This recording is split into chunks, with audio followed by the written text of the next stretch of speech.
บายดีวันนี้เราจะมาแนะนำวิธีการใส่สายสากพกพาหรือว่าสายสากฉุกเฉินนั่นเองเนาะตัวนี้จะเป็น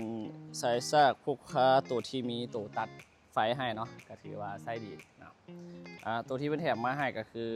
อะแดปเตอร์ตัว16 แอมป์ที่ขับไฟได้สูงสุด 4,000 วัตต์เนาะเดี๋ยวเราจะมาลองสากกันเลยนะสำหรับรุ่น BM iX3 วิธีสากก็คือเสียบไฟบ้านเลยเนาะเสียบไฟบ้านปกติเวลาเสียบเข้าไปมันจะมีไฟเตือนสีเหลืองนี้แสดงว่าไฟเข้าแล้วเนาะแต่ว่ามันยังบ่ทันได้เข้ารถเพราะว่าเขายังบ่ทันได้เสียบมาลองเสียบรถนี่เนาะเสียบเข้าไปง่ายๆเลยเนาะรอถ่ามันหน่อยนึงถ้าว่าไฟเข้าเนาะไฟเข้ามันจะเป็นสีเขียวเนาะบางรุ่นก็จะเป็นสีเขียวบางรุ่นก็จะเป็นสีฟ้าเนาะขึ้นกับรุ่นรถเนาะถ้าว่าเป็นพวก Volkswagen ก็จะเป็นสีเขียวเนาะ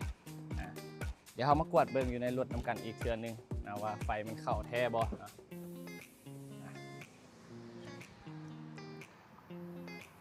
เข้ามาเบิ่งใกล้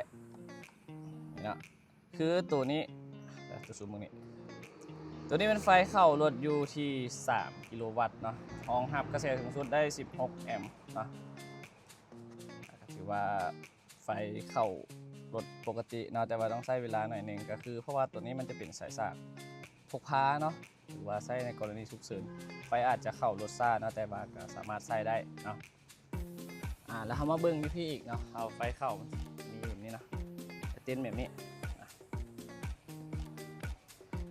แล้ววิธีถอดสายสากกระไส้คือกับ